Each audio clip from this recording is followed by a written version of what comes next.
خدا مجھے بلا رہا ہے اور میں اپنے انتخاب کی بنیاد محض ایک خواب کو نہیں بنا رہا، لیکن میرے لیے یہ بہت گہری اور ذاتی چیز تھی۔ جیسے ایک بار میں نے حضرت عیسیٰ علیہ السلام سے متعلق خواب دیکھا تھا۔ یہ بہت دلچسپ تھا کیونکہ میں انہیں گاڑی میں لے جا رہا تھا۔ وہ پچھلی سیٹ پر لیٹے ہوئے تھے، تھک گئے تھے۔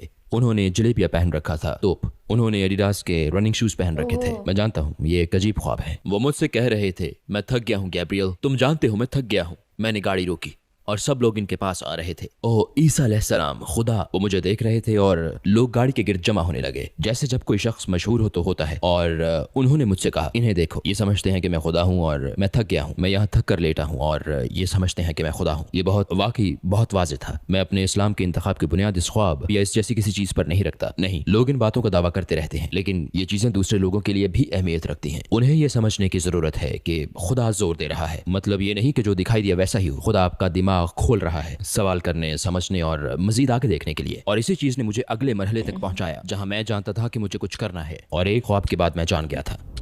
مزید کس بات نے آپ کو اسلام کی طرف راغب کیا؟ مجھے یاد ہے پہلی بار قرآن سننا، اور یہ اتنا دلکش تھا کہ میں اس کا گرویدہ ہو گیا تھا۔ میں اس کا مطلب نہیں جانتا تھا، میں بالکل انجان تھا، میں اس وقت عربی نہیں سمجھتا تھا، لیکن اس تلاوت نے میرے دل کو چھوا۔ اور اسلام کو سمجھنے کے بعد میں نے محسوس کیا کہ یہ کوئی نئی چیز نہیں تھی۔ میں نے محسوس کیا کہ یہ عالمگیر ہے، گویا یہ ایک تسلسل ہے۔ میں نے خود کو بدلتا ہوا نہیں بلکہ ایڈجسٹ کرتا محسوس کیا۔ تمام انبیاء کو، پرانے اور نئے صحیفے کو جانتے ہوئے مجھے یوں لگا جیسے اسلام بس آخری صحیفہ ہے، اور پھر آخرکار یہ سمجھنا کہ اسلام اس پیغام کا تسلسل ہے ایک معقول بات ہے۔ جیسے کہ پہلے تھا لا الہ الا اللہ، موسیٰ رسول اللہ، عیسیٰ رسول اللہ، نوح رسول اللہ، ابراہیم، اور اب یہ ہے لا الہ الا اللہ محمد رسول اللہ۔ وہی چیز ہے، اس میں ایک حصہ وہی ہے جو لا الہ الا اللہ ہے، اور دوسرا حصہ بدل رہا ہے جن میں نبی تبدیل ہوئے ہیں۔ یہ لاجواب بات ہے، واحد چیز ہے جو معقول لگتی ہے۔ آخر ایسا کیا ہوا کہ آپ نے مسلمان ہونے کا فیصلہ کر لیا؟ مجھے یاد ہے میں پہلے ہی یونیورسٹی میں تھا، پہلے یونیورسٹی، وہاں میں کمال سے دوبارہ ملا، وہ لائبریری میں تھا، اور اس وقت انٹرنیٹ صرف مخصوص جگہوں پر ہوتا تھا۔ میں موت کے بارے میں ایک ویڈیو دیکھ رہا تھا، اور یہ احمد بخاطر کی نشید تھی، لاسٹ بریتھ، ایک چھوٹی سی اینیمیشن تھی، یہ موت سے متعلق تھی۔ میں نے اسے دیکھا اور ایک بار پھر اس کا مجھ پر اتنا اثر ہوا کہ اگر میں کل مر جاؤں تو کیا ہوگا، میں کس کے لیے تاخیر کر رہا ہوں۔ ویسے میں اس وقت تک میں پہلے ہی ہر رات قرآن پڑھ رہا تھا، ایک صفحہ، میں بہت پرجوش تھا۔ مجھے یاد ہے کہ یہ ایک طرح سے میری عادت تھی، میں ہر رات تقریباً تھوڑا تھوڑا پڑھتا تھا۔ مجھے یوں لگتا تھا جیسے یہ میرے اور قرآن کے درمیان ایک بحث ہے، گویا میرے یہ تمام سوالات ہیں اور یوں یہ صفحہ پڑھ رہا ہوں، گویا جواب آ رہا ہے، گویا میں اپنے ذہن میں مزید سوالات پوچھ رہا ہوں، میں کہہ رہا ہوں نہیں، اور پھر دوبارہ اگلا جواب آتا ہے۔ کیا یہ سب کچھ اسلام سے پہلے ہوتا تھا؟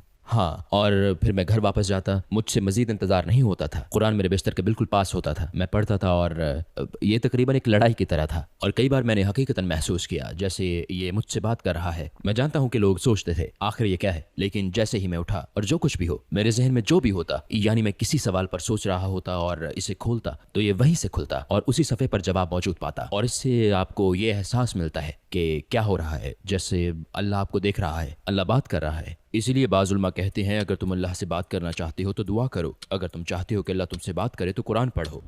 اسلام کی طرف آپ کے سفر کے آخری مراحل کیا تھے؟ السلام علیکم بھائی اور بہنوں، ہم نے دیکھا ہے کہ ہمارے 80% ناظرین بشمول اس ویڈیو کے نے ہمارے چینل کو سبسکرائب نہیں کیا ہے۔ جیسا کہ آپ جانتے ہیں ہم ایک غیر منافع بخش تنظیم ہے اور ہم نے اپنی ویڈیوز پر ایڈز بند رکھی ہیں، لہٰذا ہم صرف اس لیے کہہ رہے ہیں تاکہ سچائی کو پھیلایا جائے۔ یہ ایک چھوٹا سا عمل لگ سکتا ہے لیکن انشاءاللہ یہ بہت سے لوگوں کے لیے رہنمائی کا ذریعہ ہوگا۔ آئیے اب سبسکرائب بٹن پر کلک کریں اور ایک ساتھ چلیں ابدیت کی طرف۔ اسلام کی طرف آپ کے سفر کے آخری مراحل کیا تھے؟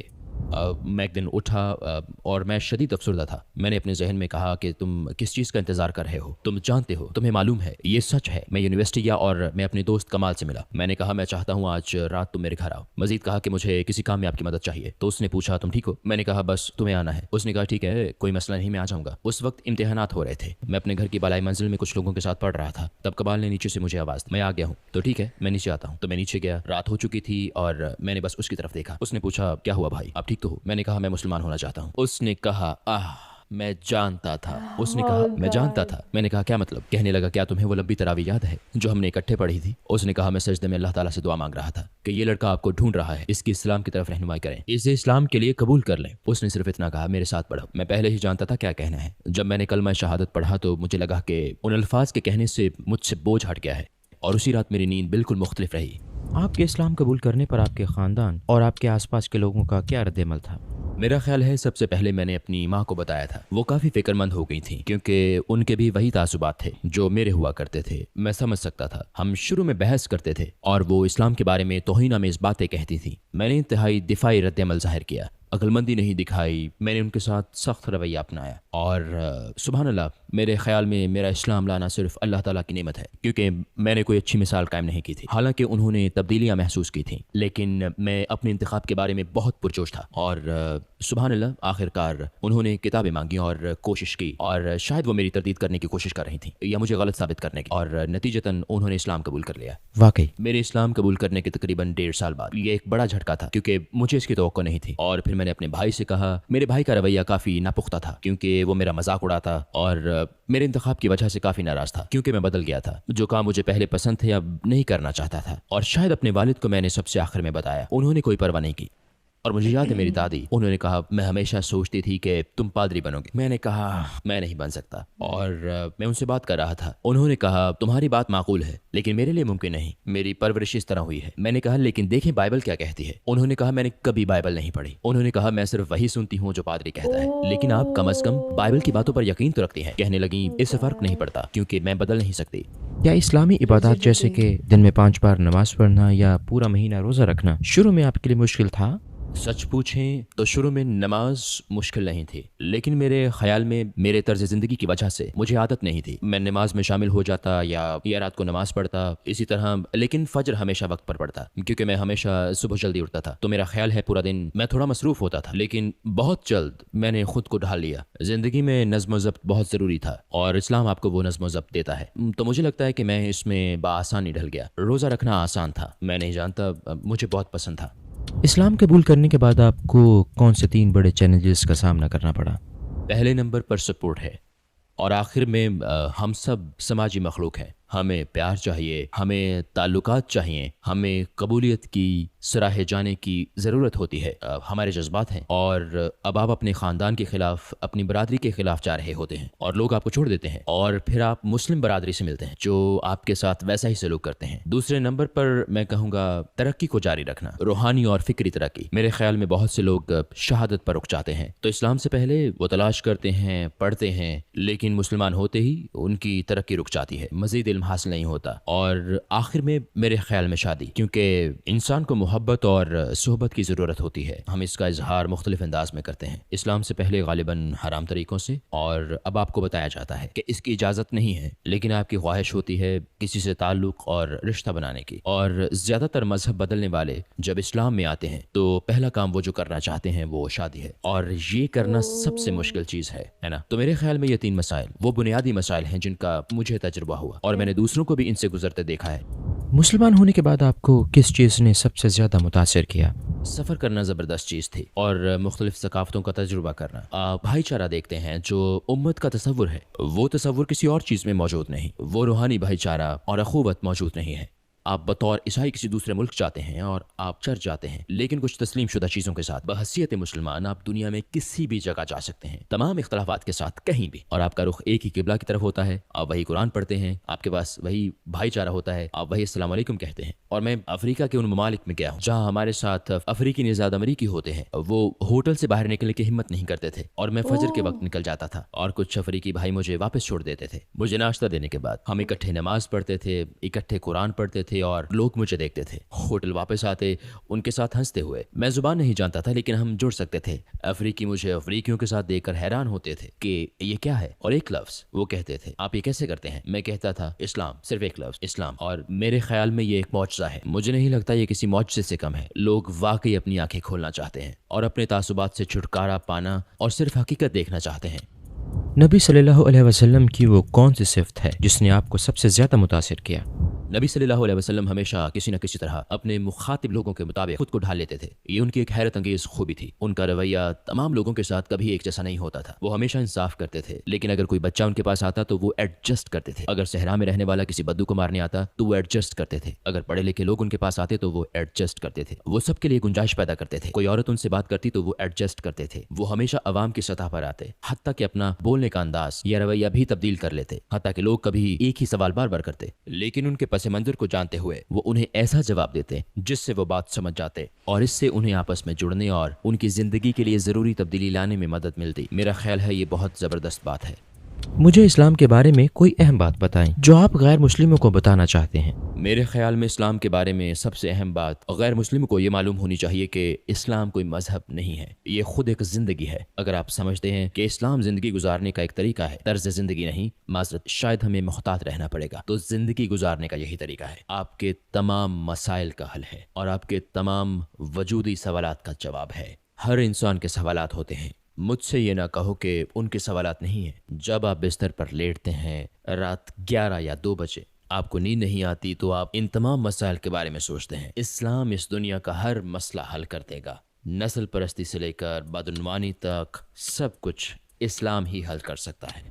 آپ اس وقت کون سے پروجیکٹس پر کام کر رہے ہیں؟ میں ابھی 2 پروجیکٹس پر سب سے زیادہ توجہ دے رہا ہوں، جو کہ تعلیم اور کاؤنسلنگ ہے، کیونکہ پھر وہی بات ہے کہ میں اسلام میں نیا ہوں اور سمجھنے کی کوشش کر رہا ہوں کہ میں کہاں فٹ ہو سکتا ہوں، میں امت کے کون سے مسائل حل کر سکتا ہوں۔ تو میں نے محسوس کیا کہ تعلیم بہت ضروری ہے۔ ابھی میری توجہ رومانیہ میں رومانیہ کے لوگوں، مسلمانوں اور غیر مسلموں کو تعلیم دینے پر ہے، لہٰذا ہم نے رومانیہ کی زبان میں ایسی کتابوں کا ترجمہ کیا ہے جن کا پہلے کبھی ترجمہ نہیں کیا گیا، جیسا کہ ہم بات کر رہے ہیں کہ ان کی پہلی تفسیر المختصر فی تفسیر ہے۔ رومانیہ کی زبان میں کوئی تفسیر نہیں تھی اور یہ پہلی تفسیر ہے جس کا رومانیہ کی زبان میں ترجمہ کیا گیا، تو یقیناً یہ بہت بڑا صدقہ جاریہ ہوگا انشاءاللہ۔ ہم نے قرآن اور بہت سی دوسری کتابوں کا ترجمہ بھی کیا ہے، بچوں کی کلاسز، بالغوں کی کلاسز اور بس اسلام کی دعوت عموماً مختلف غیر مسلموں کے لیے۔ تو آخر میں آپ کیا کہنا چاہیں گے؟ مخلص رہیں۔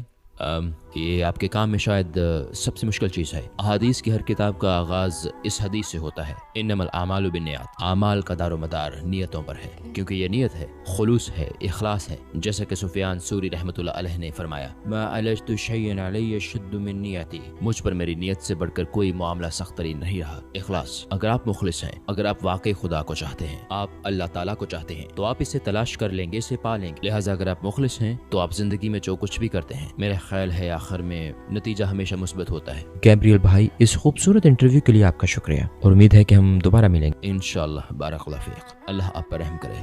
الحمدللہ، آئی فیل روحانی سکون آفٹر واچنگ دس ویڈیو۔ یہ سچی بات ہے کہ اسلام کوئی مذہب نہیں ہے، ایک دین ہے، زندگی جینے کا طور طریقہ ہے۔ اسلام کے اندر مختلف ایسی چیزیں جو واقعی میں گناہ ہیں اور آپ کو گنہگاری کی طرف لے کر کے جاتی ہیں، ان پہ پابند ہے، انہیں حرام کہا جاتا ہے، کہ جیسے کہ آپ کو سگریٹ نہیں پینا ہے، ڈرنک نہیں کرنا ہے، الکوہل کنزمپشن 0، جس نے کیا وہ حرام کر رہا ہے۔ 40 دن تک نماز قبول نہیں ہوتی اگر آپ شراب پی لیتے ہیں تو اس سے دور رہنے کی ہدایت دی جاتی ہے۔ زنا کرنے تک کو حرام بتایا گیا ہے، مطلب آپ شادی کرنے، نکاح کرنے سے پہلے کسی اور کے ساتھ فزیکل ریلیشن شپ میں انڈلج نہیں ہو سکتے۔ اور مجھے پرسنلی یہ بات بے حد اچھی لگتی ہے۔ آپ جسمانی طور پہ کسی سے تعلقات نہیں بناتے اور آپ کا دھیان نہیں بھٹکتا، آپ اچھے سے کانسنٹریٹ کر سکتے ہیں، فوکس کر سکتے ہیں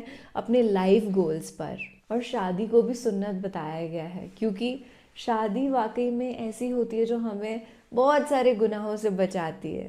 ہم کو ایک اچھا سا لائف پارٹنر مل جاتا ہے، ہم ایک دوسرے کے ساتھ اپنا لو شیڈ کر سکتے ہیں، شیئر کر سکتے ہیں، اور ہم بھٹکتے نہیں ہیں۔ ایسا نہیں ہوتا ہے اسلام کے اندر کہ آپ کسی بھی انسان کے ساتھ فزیکلی انڈلج ہو جائیں۔ آج کل 1 نائٹ اسٹینڈ کا بھی بہت زیادہ بڑا ٹرینڈ ہے۔ خیر یہ ماڈرنٹی ہم کو کسی غلط ہی ڈائریکشن میں لے کے چلی جاتی ہے۔ Young people start drinking and hanging out غلط کاموں کے لیے، جو میں بیان بھی نہیں کر سکتی کہ کتنے غلط ہوتے ہیں۔ اور اس سمے جب وہ یوتھ غلطی کر رہا ہوتا ہے، سپوز ایک نائٹ آؤٹ پارٹی کے اندر کوئی انسان گیا، اس نے ڈرنک کر لی اور وہ فزیکلی کسی کے ساتھ انڈلج ہو گیا، تب اسے ریئلائز بھی نہیں ہوگا کہ اس نے خود کے شریر اور آتما کو کتنی چوٹ پہنچائی ہے۔ But once you start getting that consciousness, آپ کو سب ریئلائز ہونے لگ جاتا ہے۔ اور اللہ جو ہے وہ رحمان اور رحیم ہے، وہ آپ کے سب گناہ معاف کر دیتا ہے۔ بڑے بڑے گنہگاروں کو اس نے معاف کیا ہے۔ تو ایک بار جو انسان اللہ پر ایمان لے کر کے آ جاتا ہے نا،